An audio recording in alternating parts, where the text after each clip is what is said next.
Hi, this is Melissa with A Creative Journey with Melissa, and today I'm going to show you how to make this really awesome background here, these colored backgrounds here. And what we're using is the Twinkling H20s by Luminart, and they are awesome. They are unbelievably lasting. Like, you can use these over and over and over again, and they're amazing. But what I wanted to show you here is I have the Autism Awareness stamp sets, the newest ones. We also have another, but we have these two that are brand new, just released a couple weeks ago.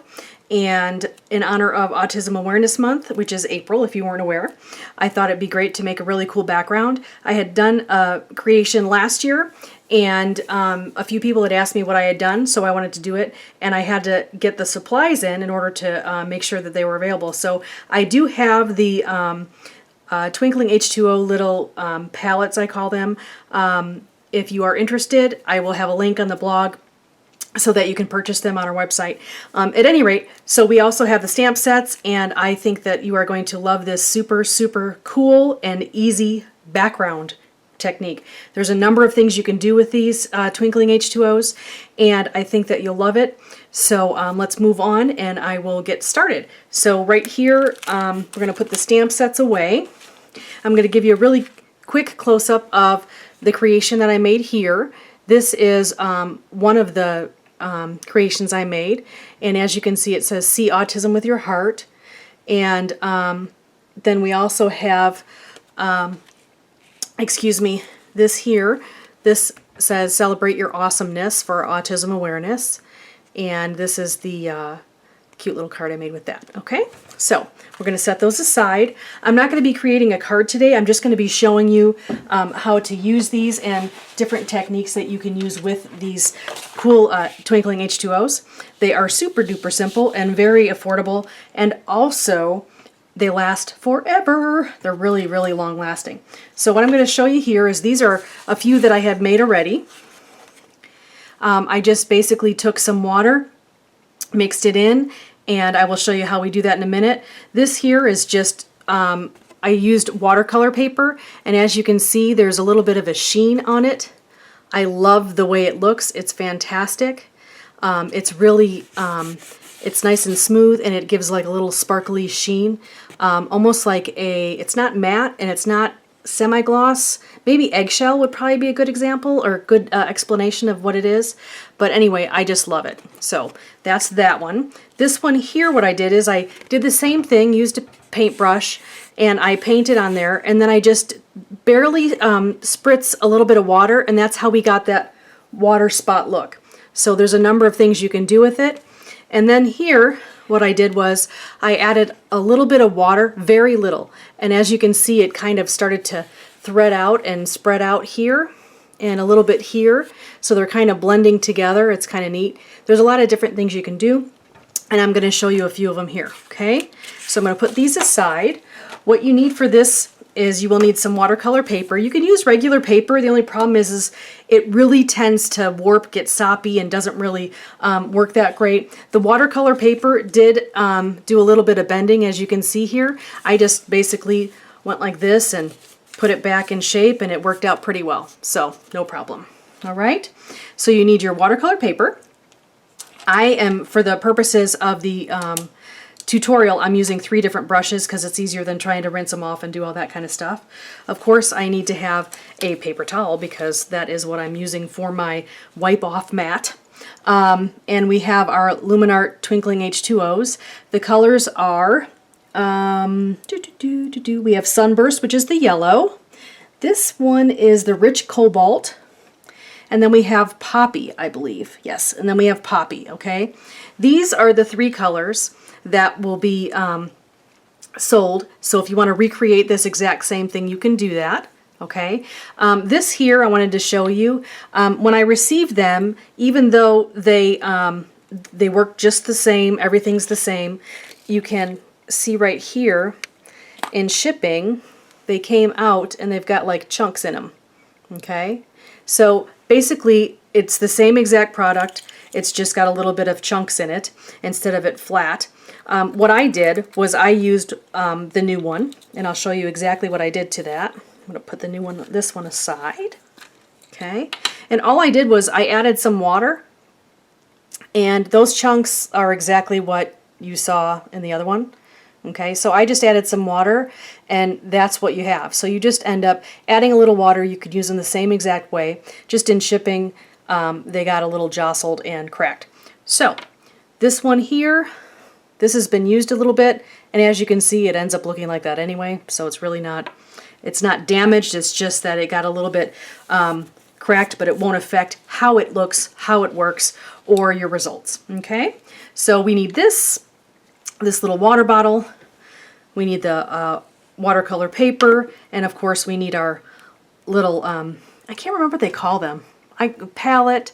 I can't remember the exact name that they use, but you have your little palettes of paint here, which are the Twinkling H20s, and here is everything that you need. Okay, so what I'm going to do is I'm going to take this one piece of paper here. I'm going to put everything else aside, and I'm going to put this aside too.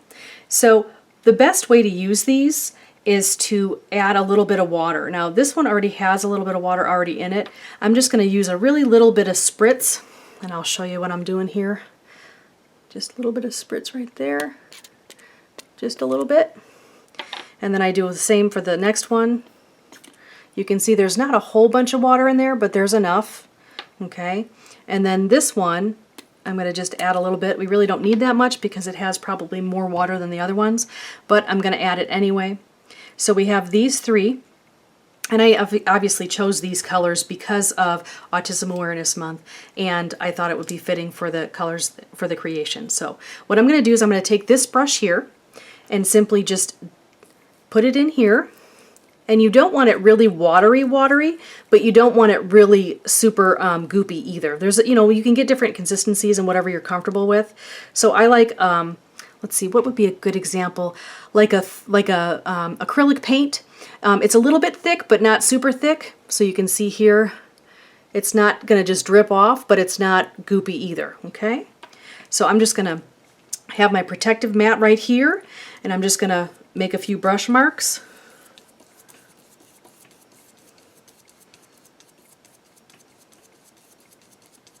Okay, and then I have my little mat there that I'm using actually as paper towels, as you can see. And then I'm going to use the the yellow, and I'm just going to move this around a little bit.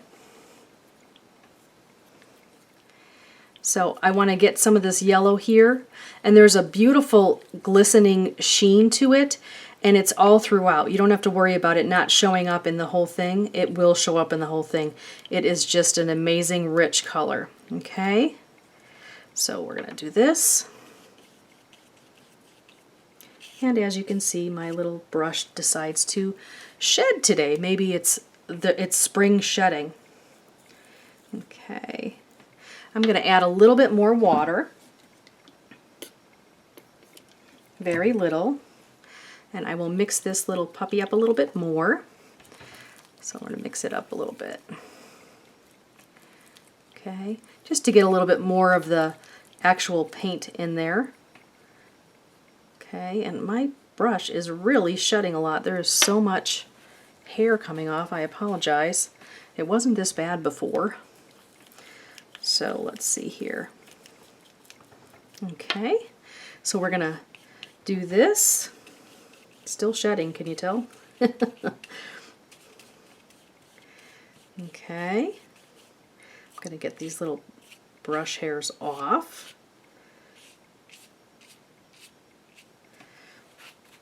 Okay, pull this off too.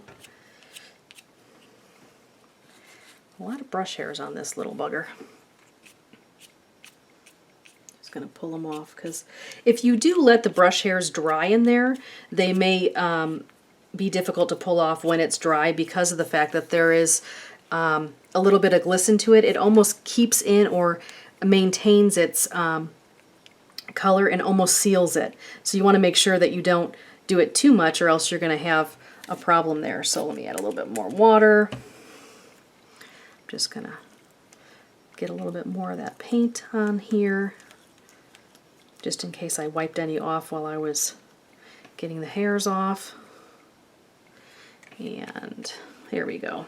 Okay, so we'll just do this, and like I said, it's super simple, nothing fancy. And we have more hairs. I'll worry about those in a minute. So now we're going to go to the blue. Okay. And we're just going to take a little bit of this blue here. We don't want too much. And then we're going to just, I love that rich, vibrant color. Look at that. So stunning. So obviously the more water you put on, the wetter that the Twinkling H2Os are, the longer it'll take for them to dry. But I just love the way this looks. It's just so pretty. It's a stunning, stunning color too. So here we go. Okay. So this here is just one way you can do it. I am going to get these little brushes, little pieces of brush off really quick before it dries again. Just wiping it off carefully with my finger. Yeah, for some reason that brush really does not want to stop shedding. So I will use another one. Fortunately, I have one right here, so we'll just use this one. And we'll put this one aside. So that, I'm just going to let that one dry, okay? We're going to do one more. And what we're going to do with this one is, I'm going to take the paint, or the Luminart Twinkling H2Os, and I'm going to color like this, similar to what I just did, but we're going to get a different effect, okay? So we have the blue, we have the red, and like I said before, this here did have all those little chunks, and as you can see, it's just melting down, so it'll end up being the same type of thing.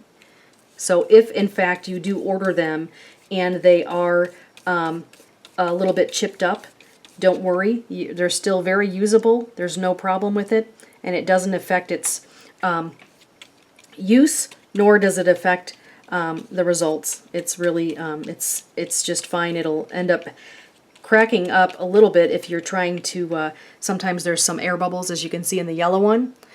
Sometimes you might want to push that in, so it's the same type of thing. Okay, so we have that done. And now we're going to use the new brush. And, well, there's a lot of hairs in here too. Okay, we're going to add a little bit of water here. We're going to mix that around.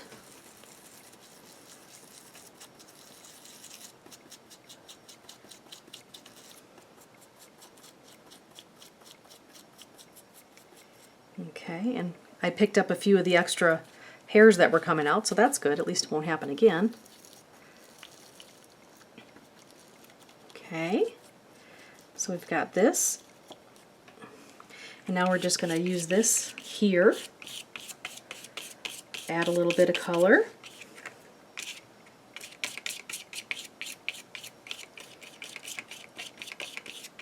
And you can use as little or as much as you want. Okay, so now we did that. Now we've got that, okay? Now, what I'm going to do is I'm going to show you how you get that look with the little drips, okay? And the next one I'll do a really light spray. So that's why it's important that you have a protective area, okay? So we're just going to take this and we're going to spray it, okay?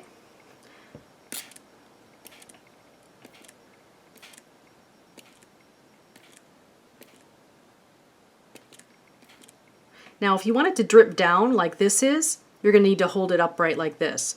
If you want it to just kind of feather out and stuff like that, you can lay it down, okay? But I'm going to show you what this looks like, okay? And if you want, you can kind of move it around a little bit, get a little bit of different looks and stuff like that, whatever you care to. As you can see here, it's just kind of bleeding down a little bit. I'm going to add a little bit more water because I really love the way that looks. I think it's neat. Okay, just gives you a little bit of a different look.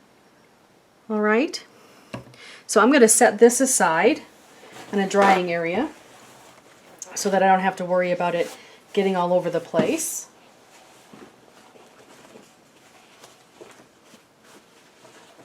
Okay, just just going to pick this up, tap it a little bit, and put it right over here. I'm going to wipe up this area so that it doesn't go on my next part. And like I said, these are really quite awesome. I love them. I've used them for a lot of different things. Hopefully you'll enjoy them too. Okay. And now what I'm going to do is I'm going to once again paint the background the same kind of way. Really simply, quickly. Okay. And what I'm going to do is show you how we get the spray look, the really light, almost like a water droplet look. Okay, it's really simple. Now you can use these techniques with paint. You can use them with alcohol markers, using alcohol as your quote-unquote water. There's a lot of cool different things you can do. Get different textures and different looks. Okay, so now we're going to do this part. Add a little bit more. There we go.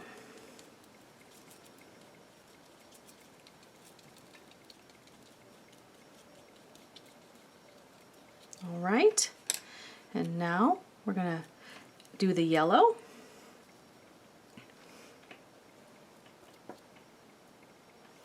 Get some of those, there's some extra hairs still in there. We're going to have to call this video getting rid of the hair in our paint technique. So I think today I'm using the yellow paintbrushes, or the yellow doesn't want to work as well today, I think, especially trying to get rid of the paintbrush hairs. So let's do this. Now as you can see, I'm just grabbing some of this paint, or H2Os actually, and you can see that there's not a whole bunch on there, and there's still a whole bunch in this to be used for future projects. Okay, so we're going to do that. I'm trying not to get too much paint on my hands, even though I kind of already have. I was playing with these earlier today, and it was fun, but I was getting paint everywhere. So, okay. Alrighty, so we're going to set that aside. Now the one thing to know about these here, with the Twinkling H2Os, you want to make sure that you let them stay open and dry out. If you close them up before they're dry, they can get some mold in there, and obviously they won't be usable after that. So make sure you leave them open. I would suggest, depending on how much water you have, I would suggest 24 hours would be good, but I think you'll be able to tell if there's still a lot of water that's moving around like this is. You don't want it to be like that. You want it to be dried. And then just basically let it air dry, and then you can close it up. But make sure you don't close it up too soon, because you don't want to ruin the H2Os for a future project, okay? So I'm going to set this over here. Now what we're going to do with this is we're just going to barely spray it. Now this is just a sprayer that I got at Walmart or Target, I don't remember, a discount store of some, it might have even been the dollar store. So I'm just going to barely spray it, and just,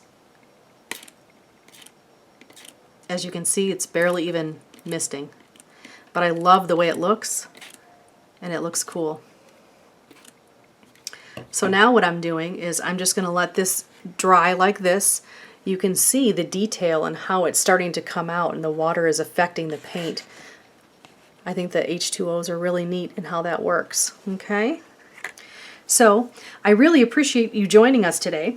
I hope that you enjoyed this technique, and I hope that you love the Twinkling H2Os as much as I do. They are fantastic, and what's really great is you could use this color for the sun. You can use this color for some water in a background. You could stamp with it. There's a whole bunch of different really great things you can do with Twinkling H2Os. So I hope you enjoy them, and be sure to check out our blog for all the information, and we have all the links that you would need to check them out. And I hope you have a fantastic day, and we hope you enjoyed going on a creative journey with Melissa. Thank you so much. Have a great day, and don't forget, April is Autism Awareness Month. Thank you so much. Bye-bye.